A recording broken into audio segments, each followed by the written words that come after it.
नमस्कार दर्शकों, आप सभी का बहुत बहुत स्वागत है हमारे बेहद ही खास कार्यक्रम स्पॉटलाइट में और मैं हूं आपके साथ उपेंद्र कौर। दर्शकों, इस कार्यक्रम के माध्यम से हम आपसे ऐसी शख्सियतों को रूबरू कराते हैं जिन्होंने समाज में अपना विशेष योगदान दिया है। आज इस कार्यक्रम के माध्यम से हम आपके समक्ष लेकर आए हैं ओमेगा फाउंडेशन के महामंत्री जी को, जिनका नाम है जय सिंह कटारिया जी।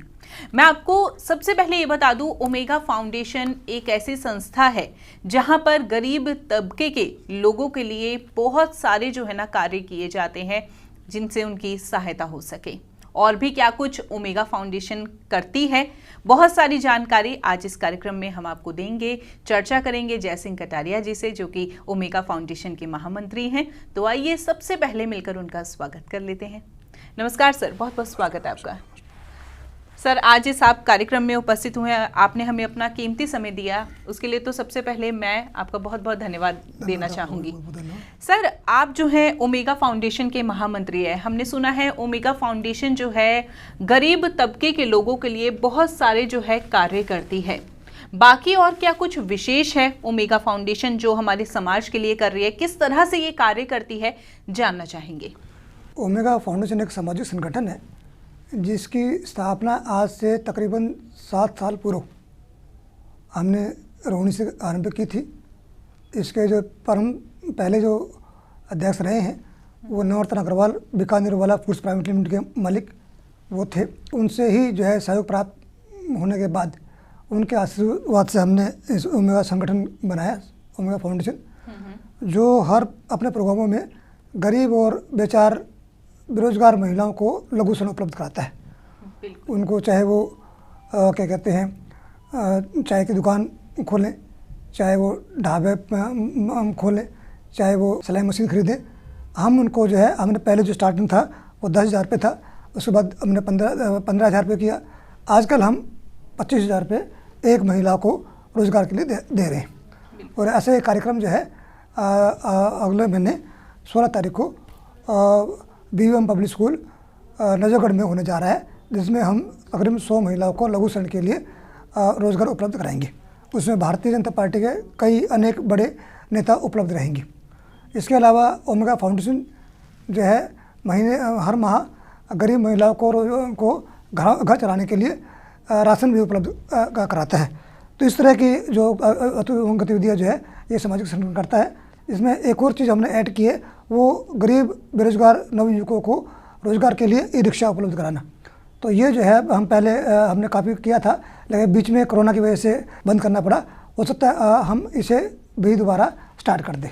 ये है ओमेगा फाउंडेशन की गतिविधियाँ। बिल्कुल, बहुत बहुत अच्छा लगा सर आपसे ये जानकारी प्राप्त करके कि ओमेगा फाउंडेशन किस तरह से जो है गरीबों की सहायता कर रही है, उन्हें रोजगार प्रदान कर रही है, रोजगार जो है कमाने में जो है उन्हें मदद कर रही है। 10 से 15,000 बहुत ज़्यादा रकम होती है। अगर हम देखें तो गरीब तबके की अगर हम इस तरीके से हेल्प करें तो बहुत ज़्यादा सहायता हो जाती है उनकी। लेकिन सर देखा जाए तो ये अमाउंट बहुत ज़्यादा है, तो ऐसे में हम बहुत सारे ऑब्वियसली जो है लोग आते होंगे आपके पास जिन्हें ये सहायता चाहिए होगी, तो ऐसे में ये फंडिंग कहाँ से होती है?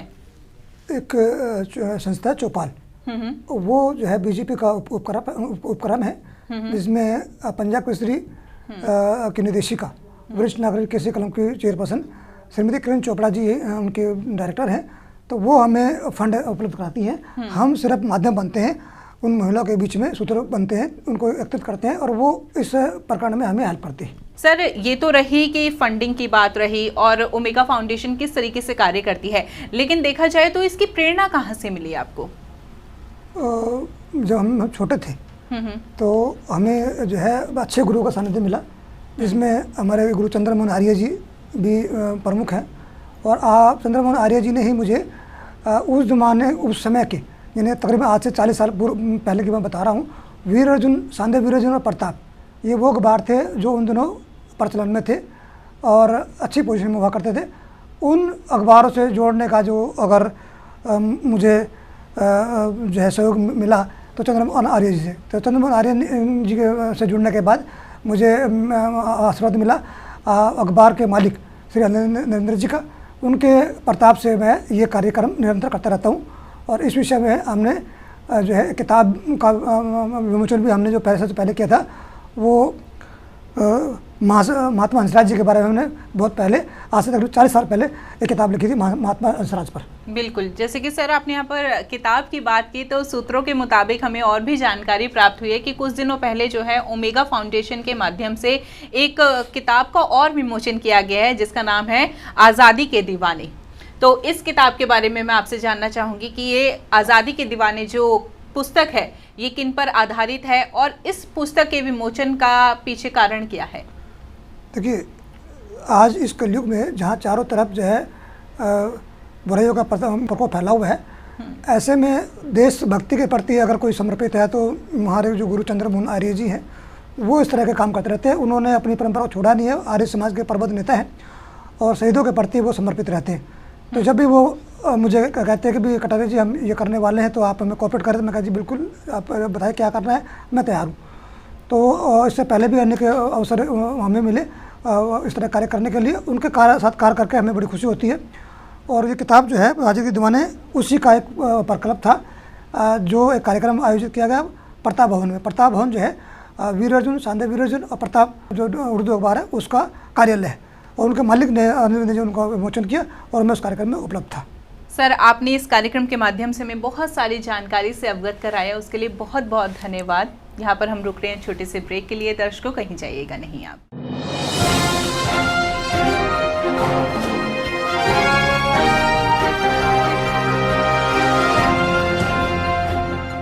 दर्शकों, आज हम आज़ाद भारत में जी रहे हैं, लेकिन भारत की आज़ादी के पीछे बहुत सारे क्रांतिकारियों का, शूरवीरों का योगदान रहा।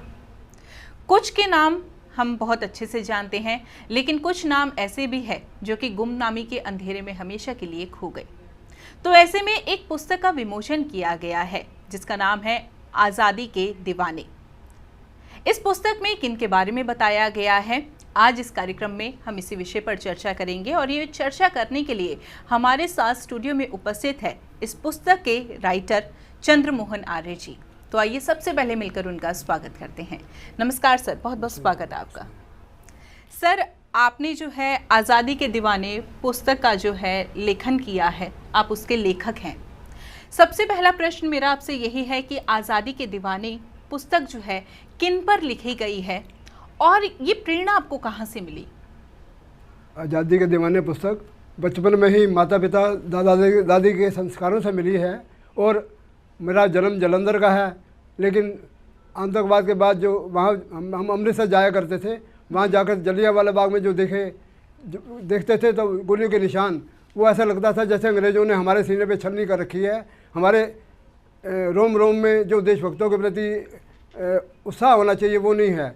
तो उसको आगे लाने के लिए मेरे मन में लगभग 40 वर्ष से ये भावना थी कि मैं पुस्तकें लिखूं, तो मैं लिखता आ रहा हूं। और उसके लिए मुझे आतंकवाद के बाद जब दिल्ली में हम लोग आए तो यहाँ पर किरण चोपड़ा मैडम जो है पंजाब से, उनसे प्रेरणा मिली। हमारे एक रिटायर्ड DCP थे जो शहीदों के लिए काम करते थे, एक रविचंद्र गुप्ता जी थे बुजुर्ग, वो बड़ा अच्छा काम करते थे। ऐसे वरिष्ठ लोगों के साथ रह के मुझे बड़ा अच्छा काम करने का मौका मिला। और मैंने पुस्तक जो लिखी है ये 7 वर्षों तक ऐसे शहीदों के बारे में है जिन्होंने देश की आज़ादी के लिए काम किया। और उसमें सबसे ज़्यादा प्रेरणा है महर्षि दयानंद सरस्वती, हमारे जो गुरु हैं, उनके 200 वर्ष हो रहे हैं, वो प्रेरणा स्रोत रहे हैं देशभक्तों के। मैं बताना चाहता हूँ इसमें राम प्रसाद स्वामी दयानंद जी के अलावा जो उनको 200 वर्ष हो रहे हैं, अल्लूरी सीताराम राजू, गोपीनाथ शाह, ये 100 वर्ष इस साल हो रहे हैं। अगले वर्ष महर्षि दयानंद को हो रहे हैं। इसके अगले वर्ष स्वामी शारदानंद और लाला लाजपत राय, राम प्रसाद बिस्मिल, श्याम जी किशन वर्मा, भगत सिंह, राजगुरु सुखदेव, ये 7 वर्ष लगातार वो कड़ी है जिनको 100 वर्ष हो रहे हैं। और हमारे नौजवानों को इसको बड़े अच्छे ढंग से मनाना चाहिए। आज हम देखते हैं हमारे युवा भटक रहे हैं, उनको देशभक्ति से प्रेरणा देने के लिए एक लघु पुस्तिका लिखी है, लेकिन इसका प्रभाव जो होगा वो बहुत दीर्घजीवी है। उससे मुझे बड़ी उत्साह मिलता है और आगे करने का मौका मिला है। बिल्कुल, बहुत अच्छी आपने हमें जानकारी प्रदान की, हमारे दर्शकों को जानकारी प्रदान की कि आज़ादी के दीवाने जो पुस्तक है उसकी आपको प्रेरणा कहाँ से मिली। लेकिन हमें जानकारी प्राप्त है कि अभी कुछ दिनों पहले जो है वो ओमेगा फाउंडेशन और आर्य समाज के संयुक्त तत्वावधान से इस पुस्तक का विमोचन किया गया, कार्यक्रम का आयोजन किया गया जिसका नाम था आज़ादी के दीवाने कार्यक्रम। तो इस कार्यक्रम का जो रूपरेखा रही, कैसी रही, इस कार्यक्रम के अंदर जो पुस्तक का विमोचन हुआ वो कैसा रहा, इस विषय पर थोड़ा सा प्रकाश आप डालिए। बहुत बढ़िया ये रिस्पॉन्स मिला हमें। पहले श्रीमती किरण चोपड़ा जी ने इसको लिखने में प्रेरणा दी, उसके बाद कुछ कारण परिस्थितियाँ ऐसी बन गई कि हमने वीर अर्जुन अखबार के जो हमारे अन्य नरेंद्र जी देखते हैं उनके माध्यम से, प्रताप समूह के वो एडिटर हैं, प्रमुख हैं, उन्होंने हमें मौका दिया, अपने ऑफिस में बुलाया, क्योंकि बचपन में ही हम उनके साथ काम करने का एक अवसर मिला। तो उन्होंने वहाँ पर प्रवीण शर्मा, अजय चौधरी, अनिल चौधरी, हमारे साथी जो हैं, सतीश चड्डा जो हमारे आर्य समाजों के महामंत्री हैं वो आए, एक अरुण वर्मा जी हैं जो कनॉट प्लेस में आर्य समाज हनुमान रोड के प्रधान हैं, ऐसी बड़ी शख्सियत आई, राजकुमार जैन जो अपार इंडिया देखते हैं, प्रवीण शर्मा जी, ऐसे मतलब समाज सेवी व्यक्तियों का समूह मिला। ओमेगा फाउंडेशन तो हमारे साथी हैं ही, मतलब जो इस काम में आगे रहे, जिन्होंने इसको महत्व दिया। तो ये सब एक समाज सेवी कार्य था, समाज को जागृति देने का कार्य था, सबके सहयोग से पूरा हुआ। उसके लिए मैं सबका धन्यवाद करना चाहता हूँ। बिल्कुल, बहुत ही अच्छी जानकारी आपसे प्राप्त हुई हमें आज, हमें और हमारे दर्शकों को। देखिए दर्शकों, आज इस कार्यक्रम के माध्यम से हमने आपको बताया आज़ादी के दीवाने पुस्तक के बारे में और बहुत सारी जानकारी आपको दी गई इस कार्यक्रम के माध्यम से। तो चलिए अब कुछ विशेष झलकियाँ देखते हैं आज़ादी के दीवाने कार्यक्रम के ऊपर। भारत देश को आज़ादी दिलाने में यूं तो हजारों महान देशभक्तों व क्रांतिकारियों का योगदान रहा, लेकिन उनमें से कुछ शूरवीरों के नाम से ही हम परिचित हैं। आज इन्हीं सब देशभक्तों के कारण हम आजाद भारत में आजादी से जी रहे हैं। यह कहना है दैनिक वीर अर्जुन, सांध्य वीर अर्जुन और डेली उर्दू प्रताप के प्रधान संपादक श्री अनिल नरेंद्र जी का। वह पत्रकार चंद्रमोहन जी की पुस्तक आजादी के दीवाने का विमोचन कर रहे थे। इस अवसर पर उन्होंने बताया कि आंध्र प्रदेश में अपने ग्रामवासियों, बुजुर्गों, महिलाओं, बच्चों को बचाने के लिए खुशी खुशी जिन्होंने अपने प्राण न्यौछावर कर दिए, उनका नाम अल्लूरी सीताराम राजू था, जिनका ओमेगा फाउंडेशन और आर्य समाज के संयुक्त तत्वावधान में आजादी के दीवाने कार्यक्रम आयोजन कर उनकी शताब्दी मनाई जा रही है। आर्य समाज की बेसिक जो पद्धति थी वो थी कि आपके अंदर ही सब कुछ है, आपकी आत्मा ही है सब कुछ, और आप अंदर जाके बाहर ना जाके। आज उल्टा हो गया, आदमी अपने अंदर तो झांकता नहीं, दुनिया जहान के दुष्कर्म करता है और फिर चले जाता है भगवान के सामने और उसके सामने माफ़ी मांग लेता है। माफ़ी तो उस टाइम मांग लेता है, अगले दिन फिर वही काम करता है। तो समय बहुत परिवर्तन हो गया। आप लोग का योगदान कम से नहीं आंका जा सकता। आप जो आज भी देशवासियों को बचाने के अभियान में लगे हुए हैं, ये बहुत बड़ा काम है। और हमारे तो परिवार की शुरू से ही दादाजी से, पिताजी से रही है कि वो हमेशा आर्य समाज के करीब रहे। तो आप जो काम कर रहे हैं महान कार्य है, और मुझे खुशी इस बात की भी है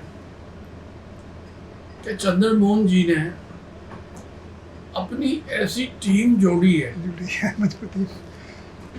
जिसमें विपरीत विचारधारा के लोग हैं, जिसमें विपरीत धर्म के लोग हैं, और सब मिलकर एक लक्ष्य को लेकर चल रहे हैं। तो ये कोई छोटा काम नहीं।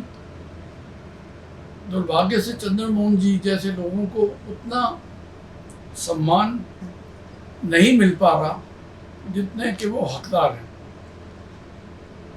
आप लोग जो जन सेवा कर रहे हो, समाज की सेवा कर रहे हो, उसको शब्दों में वर्णन करना बहुत कठिन है।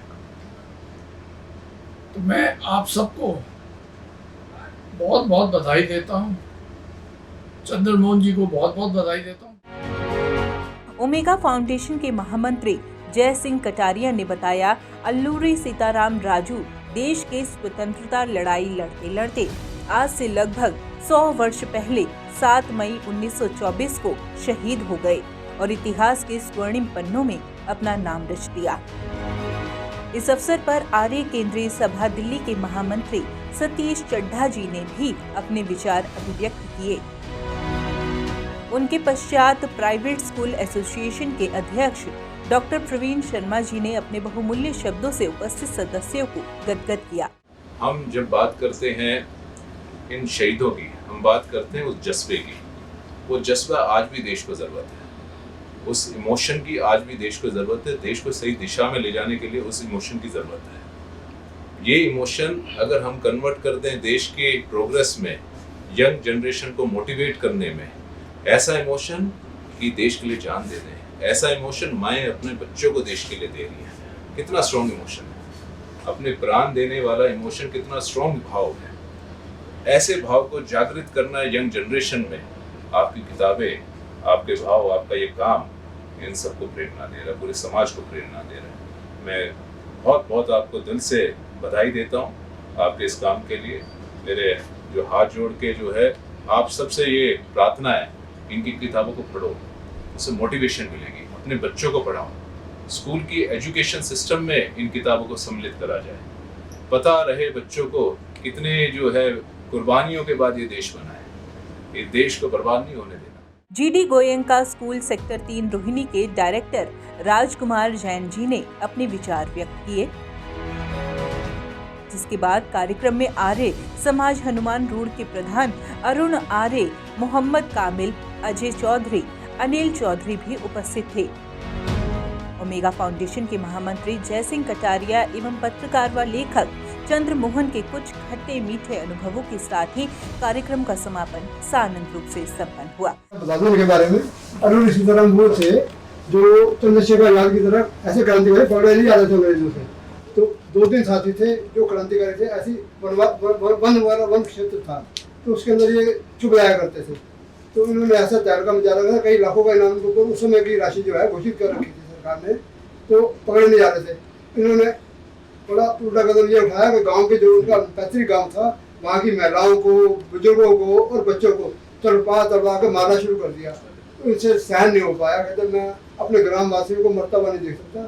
सामने आ गए, कहते मैं सामने हूँ, जो करना कर लो। उनको अंग्रेजों की सेना ने गोलियों से भूंजे, एक व्यक्ति को कितने लोगों ने रिक्श से बांध के गोलियां मारी होंगी, उनका खौफ था। तो ये ऐसे चंद्रशेखर आजाद की बांधती थे, और ये चाहते तो बचे रह सकते थे, लेकिन उन्होंने गांव की रक्षा के लिए अपनी कुर्बानी दे दी 100 साल पहले आज ही के दिन।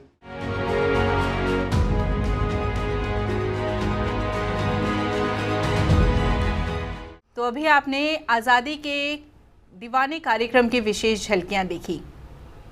अब हमारे साथ स्टूडियो में हमारे बेहद ही खास मेहमान उपस्थित हैं, जो कि अखिल भारतीय महासभा के उपाध्यक्ष हैं।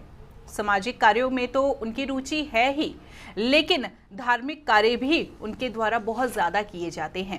साथ ही साथ क्षत्रिय समाज के लिए बहुत सारे कार्य उनके द्वारा किए जा रहे हैं, और भी बहुत सारी जो कार्य उनके द्वारा किए जा रहे हैं। आज इस कार्यक्रम में हम उनके से यही चर्चा करेंगे।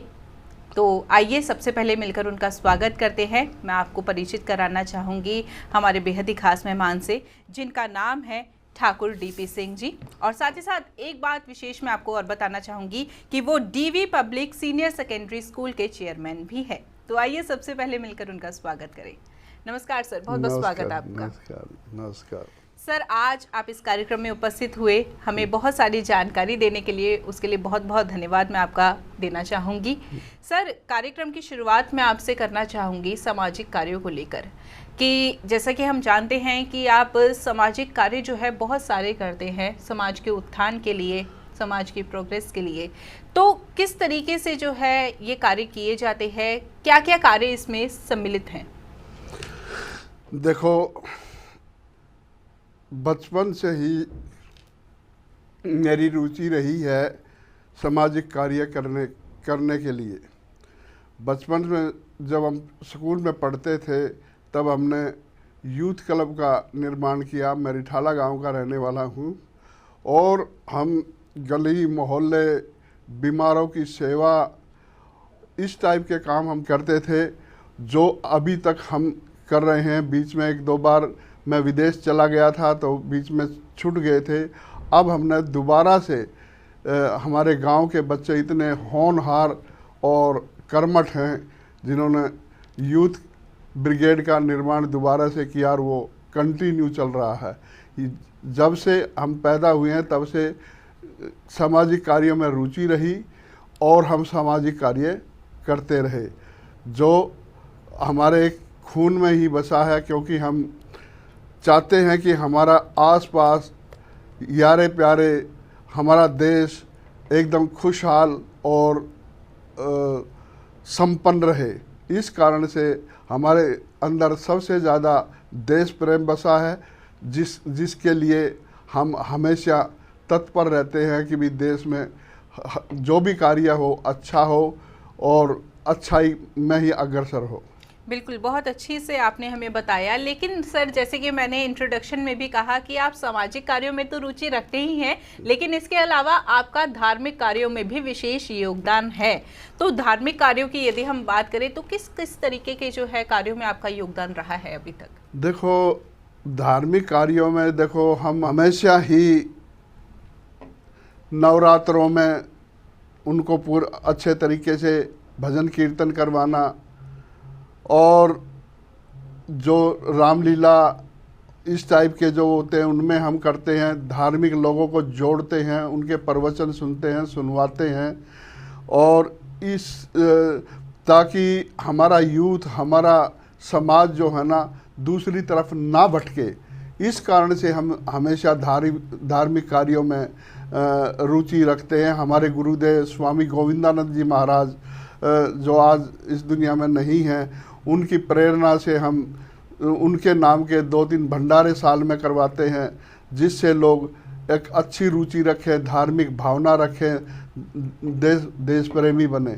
इस करके हम इस टाइप के कार्यक्रम हम करते हैं और धार्मिक जगहों पे लोगों को ले जाते हैं और वहाँ उनको दर्शन कराते हैं, जो जैसे केदारनाथ है, बद्रीनाथ है, माता वैष्णो देवी हैं, और साउथ में तिरुपति बालाजी, ये मतलब जितने भी अपने धार्मिक स्थान में करीब सभी पे घूमा हूँ, अपने साथ भी ले जाता हूँ और उनके अपने थ्रू भेजता भी हूँ। तो धार्मिक कार्यों में मैं हमेशा ही अग्रसर रहता हूँ ताकि हम भटके ना और अपनी संस्कृति को कायम रखें।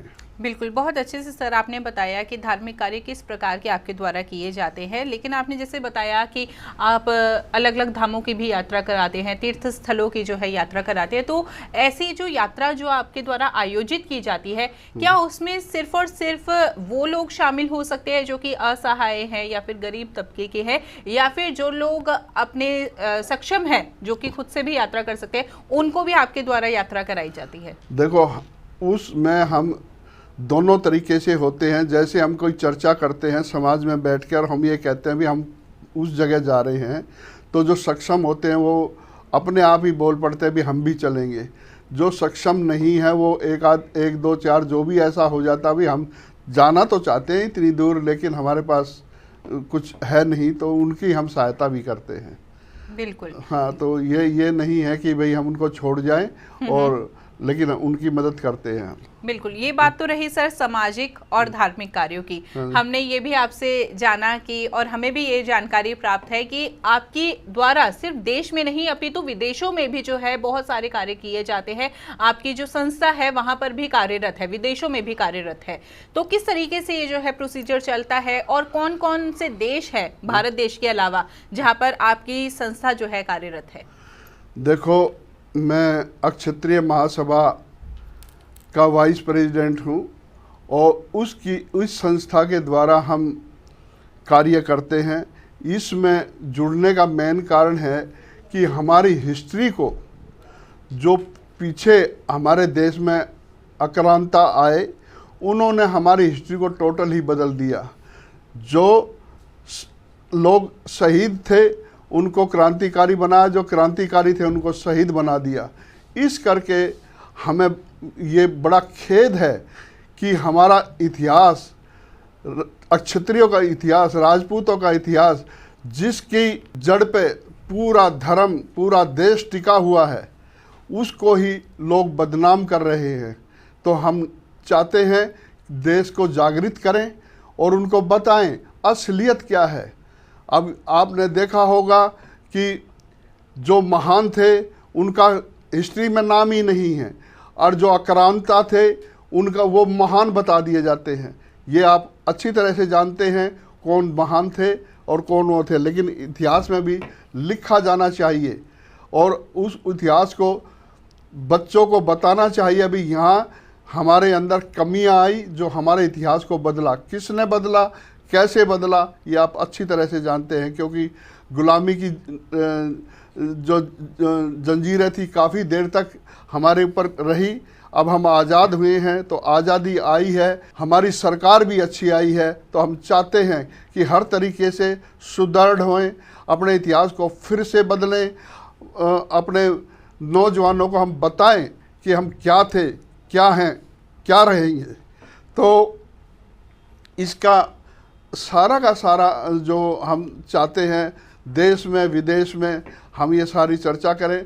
मैं पहले स्वीडन में रहता था, मेरी नेशनलिटी वहीं की है, और स्वीडन में, डेनमार्क में, अमेरिका में, इंग्लैंड में ये संस्थाएं क्षत्रिय महासभा की चलती हैं, जहां वो हमें सहयोग देते हैं, हम उनको यहाँ से सहयोग देते हैं कि अपना देश, अपने क्षत्रियता हमारी गुम ना हो, हम वही रहें जो थे।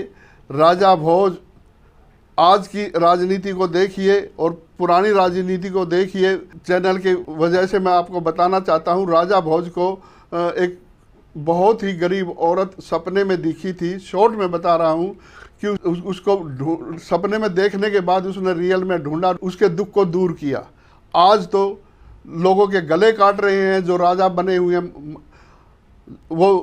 वो जनता के बारे में नहीं सोच रहे, वो अपने बारे में सोचते हैं।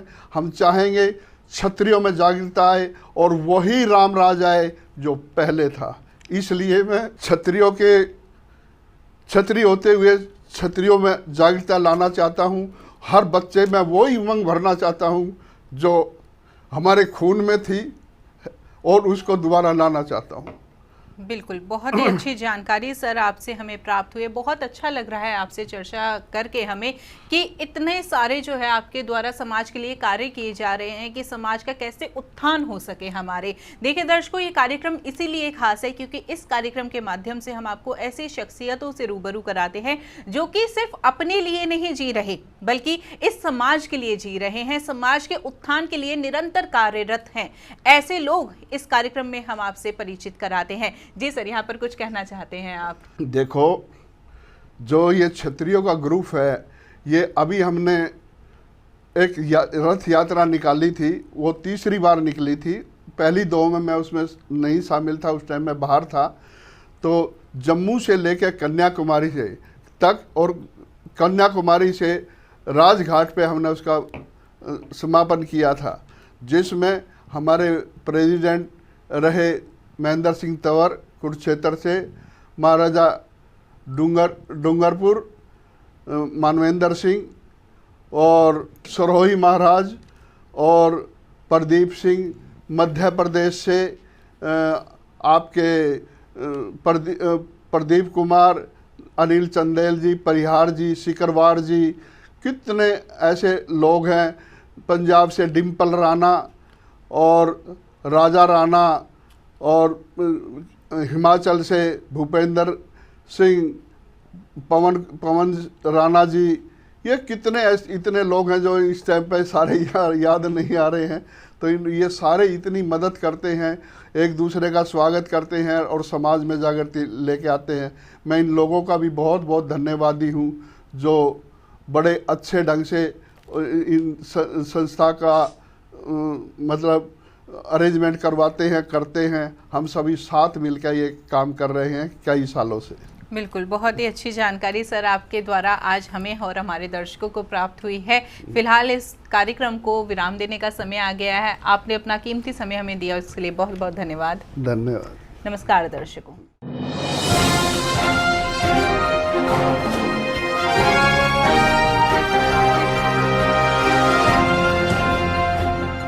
आप हमारे संतवाणी चैनल को सब्सक्राइब करें, वीडियो को लाइक करें, शेयर करें और हाँ, बेल आइकन पर क्लिक करना बिल्कुल ना भूलें ताकि हमारी किसी भी वीडियो की सूचना सबसे पहले आपको मिले।